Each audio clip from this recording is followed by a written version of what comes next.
سی محنتوں کا نتیجہ انسان دیکھتا ہے کہ ضائع چلا گیا. میں نے 10 سال محنت کی، حاصل کوئی نہیں نکلا. یہ ثمرات کیا ہیں؟ محنتیں، محنتوں کے ثمرات کا ضیاع.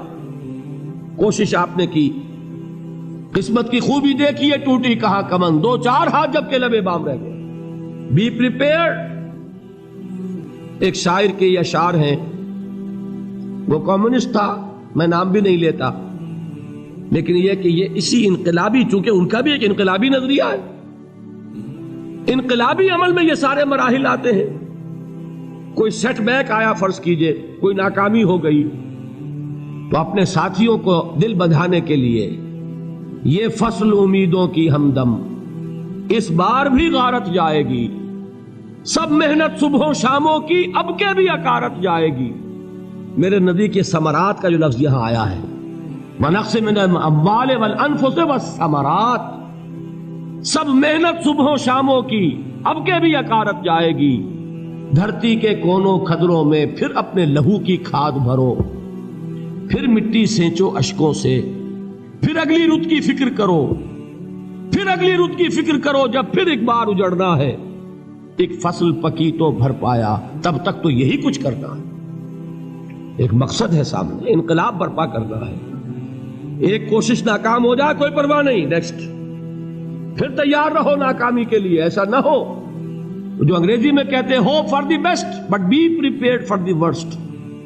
ایسا نہ ہو کہ دوسری مرتبہ ناکام ہو کے بددل ہو جاؤ، تمہاری ہمتیں جواب دے جائیں. نہیں، پہلے سے تیار رہو کہ دوسری مرتبہ بھی ناکامی آئے تو آئے، لیکن جب تک کہ کامیابی حاصل نہیں ہوتی ہمیں یہ کام کیے چلے جائیں.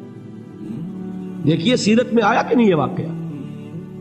بدر میں مسلمانوں کو فتح ہوئی تو احد میں زک پہنچی کہ نہیں؟ 70 صحابہ شہید ہوئے کہ نہیں؟ اگر ان کی ہمتیں جواب دے جاتی تو گاڑی کیسے چلتی آگے؟ تو فرمایا وَلَنَبْلُوَنَّكُمْ بِشَيْءٍ مِّنَ الْخَوْفِ وَالْجُوعِ وَنَقْصٍ مِّنَ الْأَمْوَالِ وَالْأَنفُسِ وَالثَّمَرَاتِ. ہم تمہیں لازماً آزمائیں گے، خوف کی کیفیت سے، فقر و فاقے کی کیفیت سے، بھوک سے، جان کے نقصان سے، مال کے نقصان سے، محنتوں کے حاصل کے ضائع ہو جانے سے. وَبَشِّرِ الصَّابِرِينَ، اور اے نبی بشارت دیجئے صبر کرنے والوں کو. الَّذِينَ إِذَا أَصَابَتْهُمْ مُصِيبَةٌ، وہ کہ جب ان پر کوئی تکلیف آئے، کوئی مصیبت آئے، کوئی آزمائش آئے، قالوا انا للہ وانا الیہ راجعون، وہ یہ کہیں کہ ہم اللہ ہی کے ہیں، اللہ ہی کی طرف لوٹ جانا ہے. یہ وہی انداز ہے جو میں نے فارسی کا شعر سنایا تھا آپ کو کہ سرے تسلیم خم ہے جو مزاج یار میں آئے. وہ ہمارا مولا ہے، ہمارا آقا ہے. اگر اسے یہی منظور ہے تو ہمیں بھی یہی منظور ہے. میں نے تسلیم و رضا کی بات کی تھی نا، آپ کو کچھ شعر سنائے تھے. ایک شعر اور سنیے، اور یہ کس کا ہے؟ محمد علی جوہر کا. ایک مرتبہ جیل گئے، ان کی ایک بیٹی جوان بیمار ہوئی، فوت ہو گئی. باہر چھوڑا انگریز نے، جاؤ بھائی دفن کر دو بیٹی کو. دوسری مرتبہ جیل گئے، دوسری جوان بیٹی اسی مرض میں مبتلا ہوئی. اب یہ جیل میں ہے، خبر پہنچی کہ دوسری بیٹی کے اوپر بھی اسی مرض کا حملہ ہوا ہے. ایک نظم لکھی ہے جس کا آخری شعر یہ ہے، تیری صحت ہمیں منظور ہے لیکن اس کو نہیں منظور تو پھر ہم کو بھی منظور نہیں. یہ ہے، جب تک یہ کیفیت نہ ہو اس میدان میں آدمی ثابت قدم نہیں رہ سکتا کہ میرے رب کو اگر یہ منظور ہے تو یہی مجھے منظور ہے، اور تیری صحت ہمیں چاہیے تو ضرور، لیکن ہمارے رب کو منظور نہیں تو ہمیں بھی منظور. راضی برضائے رب. وَبَشِّرِ الصَّابِرِينَ الَّذِينَ إِذَا أَصَابَتْهُمْ مُصِيبَةٌ قَالُوا إِنَّا لِلَّهِ وَإِنَّا إِلَيْهِ رَاجِعُونَ. نہ شود نصیب دشمن کے شود ہلاک تیغت، سر دوستہ سلامت کے تو خنجر آزمائے. اولئک علیہم صلوات من ربہم ورحمہ، یہی ہے وہ لوگ جن پر ان کے رب کی طرف سے عنایتیں ہیں اور رحمتیں ہیں. وَأُولَٰئِكَ هُمُ الْمُهْتَدُونَ، اور یہی ہے وہ لوگ جو کامیاب ہونے والے ہیں، ہدایت پانے والے، ہدایت یافتہ. اسی سورہ بقرہ میں ذرا آگے چل کر، یہ تو ہے 20واں رکوع، 19واں رکوع،